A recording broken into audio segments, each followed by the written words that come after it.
사랑하는 형제자매 여러분, 우리는 지금까지 3번에 걸쳐서 예배에 대한 말씀을 우리가 나누어 보았습니다. 오늘은 그 여정의 마지막 마무리로서 우리 모두의 마음에 새겨지는 귀한 결론을 나누고자 합니다. 우리가 2주 전에 첫 번째 설교에서 이사야서 6장을 중심으로 참된 예배의 본질에 대해서 나누어 드렸습니다. 참된 예배는 단순히 교회 출석이나 종교의식에 수행하는 것, 그런 것에 그치는 것이 아니라 하나님의 거룩한 임재 앞에서 진실로 하나님만을 높이고 경배하는 것이라 나누었습니다. 여러분, 그렇습니다. 경배라는 단어 생각해 보면 높이다, 공경하다의 경자잖아요. 높이고 절하다 할 때 배자입니다. 그래서 주님을 높이면서 엎드려 절하는 모습이 예배라고 생각했던 것이죠. 이것이 또 맞고요.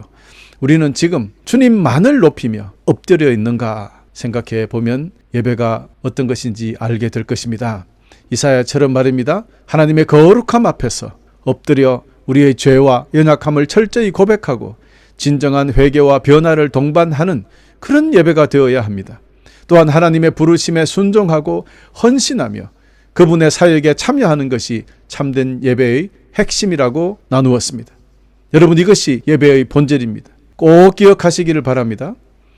두 번째, 지난 주일날 예배에 대한 설교로 나눈 것이 요한복음 4장, 예수님께서 사마리아 여인과 나누신 말씀을 통해서 영과 진리로 드리는 예배가 진짜 예배다라는 것을 나누었죠. 하나님은 영이시기에 참된 예배는 성령의 인도하심 안에서 내면의 진실함과 함께 하나님의 말씀, 즉 진리 위에 드려져야 한다는 것입니다. 그렇기 때문에 겉모습만 화려한 형식적인 예배는 사실 하나님께서 기뻐하지 않습니다. 그 말은 그런 예배를 받으시지 않는다는 뜻입니다. 참된 예배는 특정한 장소나 형식에 얽매이는 것도 아닙니다.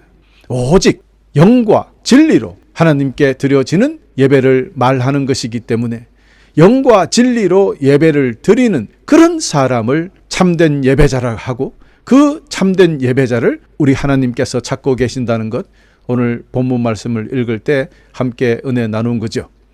여러분, 그렇습니다. 이제 오늘은 요한복음 4장 20절에서 23절에 나오는 사마리아 여인과의 그 말씀 그대로 이어서 지금이 바로 그때다라는 예수님의 그 선언을 통해서 참된 예배의 결론을 함께 나누고자 합니다. 사랑하는 교회 여러분, 무엇보다 우리가 먼저 믿어야 할 것은 주 예수님께서 하신 말씀인데요. 내가 곧 길이요 진리요 생명이라. 요한복음 14장 6절. 이 말씀은 예수님이 단순히 진리를 가르치는 분이 아니라 주님은 진리 그 자체이시다. 하나님께 나아가는 유일한 길, 곧 구원의 길이자 생명의 길이 되신다는 뜻입니다. 그러므로 우리의 예배는 오직 예수님을 통해서만이 하나님께 드려줄 수 있는 의식이 되는 거예요. 이것이 바로 참된 예배라고 했잖아요. 그러니 예배의 중심에 예수님을 모셔야 돼요. 그분의 영광을 높여야 됩니다. 그분의 말씀에 귀를 기울여야 됩니다. 그럴 때 우리는 진정한 예배를 드리고 있다라고 할 수 있는 것입니다. 그러면 우리의 위로를 위해서 나아오는 것이 아니라 오직 하나님만을 높이기 위하여 드려져야 하는 의식이 예배다라는 거예요. 이 개념이 분명하지 않으면 예배는 물론이고요, 신앙생활조차 올바르게 할 수가 없습니다. 주님을 믿는다고 하면서 믿음이 흔들리고 시험에 빠지고 결국에는 주님을 떠나게 되는 큰 원인 중에 하나가 바로 이 예배를 올바로 우리 삶에 정착하지 못했기 때문입니다. 진정한 예배, 참된 예배를 주님께 드리면 어떤 어려움에도 우리는 승리할 수 있어요. 예배가 중심이 돼야 돼요. 우리 삶에 예배의 주체 되시는 주님께서 어느 날 사마리아 여인에게 이렇게 말씀하셨잖아요. 너희는 알지 못하는 것을 예배하고 우리는 아는 것을 예배하노니 이는 구원이 유대인에게서 남이라 하셨습니다. 여러분, 그렇습니다. 사마리아 여인에게 유대인인 예수님이 이렇게 말씀하셨을 때 사마리아 여인은 얼마나 자괴감이 있었을까요? 무시하는 거잖아요. 이 말은 너희는 예배 드리는 것 그거 하나님께서 받지 않으셔, 이런 뜻과 연결되는 것 아닙니까? 그래요. 우리가 잘못하다가 보면 우리도 사마리아인의 예배를 드리게 된다는 거예요. 구원이 유대인에게서 나는데 사마리아 예배를 드리면 뭐합니까? 이게 중요한 것이에요. 주님께서는 이것을 확실하게 예배가 무엇인지, 어떻게 구원을 받는지, 어떻게 하나님께 나아가는지를 정확하게 말씀해 주신 것이거든요. 여러분, 그렇습니다. 유대인의 구원에게 난다는 말, 이 말씀은 유대인만의 메시아가 아니라 온 세상의 메시아로 주님께서 오셨다는 것을 선포하는 거예요. 구원이 유대인에게서 나니 예수님이 유대인의 후손 아닙니까? 그러니 이 말씀은 틀린 말씀이 아니라는 뜻이죠. 이로 인하여 이제는 예수 그리스도를 주님으로 믿고 순종하는 사람이라면 그 누구나, 사마리아인이든 유대인이든 누구나 하나님께 나아가 예배를 드릴 수 있다는 겁니다. 그러므로 우리가 믿음의 길에서 흔들리지 않고 나아갈 수 있는 이유도 바로 예수 그리스도께서 우리와 함께 하신다는 이 강력한 믿음 때문입니다. 그분이 우리의 길이 되시고, 그분이 우리의 진리가 되시고, 우리의 생명이 되시기 때문에 우리는 두려움 없이 천국 길을 갈 수 있는 것입니다. 우리의 예배가 언제나 그분을 향해 있기를 간절히 소망합니다. 할렐루야. 여러분, 오늘 본문 말씀 중 23절 다시 한번 보시겠습니까? 하나님께 참되게 예배하는 자들은 영과 진리로 예배할 때가 오나니. 영과 진리로 예배하는 것은 지난 시간에 다 말씀드렸죠. 그래서 우리가 예배를 어떻게 드려야 되는지, 영과 진리로 드려야 되는구나 이제 알았는데, 그 때가 온다 그랬어요. 영과 진리로 드릴 수 있는 때가 온다. 곧 이때다. 아버지께서 자기에게 이렇게 예배하는 자들을 찾으신다라고 말씀하셨습니다. 이 주님의 말씀입니다. 자, 이걸 다시 한번 분석해 봅시다. 하나님께 참되게 예배하는 자들은 영과 진리죠. 영과 진리로 하나님께 진짜로 예배하는 자들은 그렇게 예배할 때가 오는데, 이 말은 아직 안 왔다는 겁니다. 그러면 지금까지는 참된 예배를 드리지 못했다는 뜻이 되고 맙니다. 그런데 그때가 올 것인데 곧 이때라, 지금이라 그런 거예요. 예수님께서 말씀하셨으니까 그때부터 영과 진리로 하나님께 진짜 예배를 드리게 된다라는 말씀을 선포하신 겁니다. 이 말씀은 예수님이 메시아라는 것을 선포하시는 그런 뜻이 되고요. 구약의 예언이 성취되었음을 의미하고 새로운 구원의 시대가 도래했음을 알리는 선언이죠.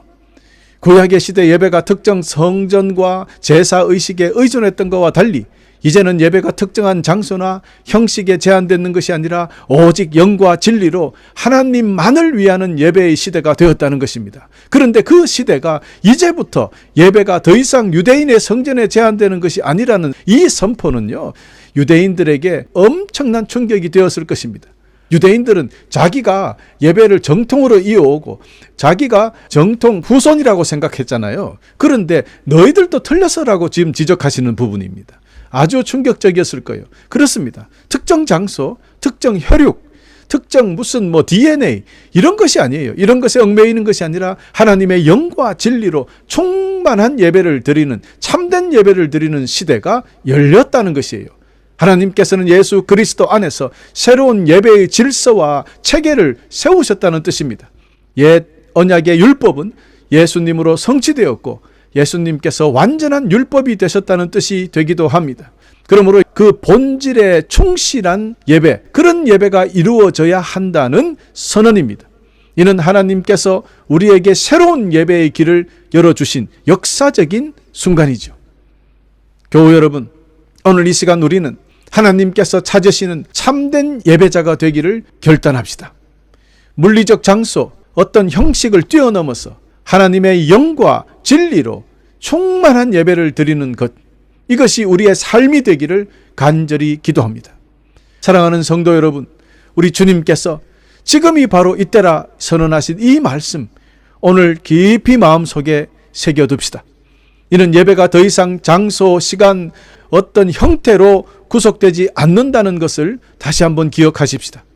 하나님께 나아가 참된 예배를 드릴 수 있는 새로운 시대가 예수님으로부터 도래했다는 것도 기억해 둡시다.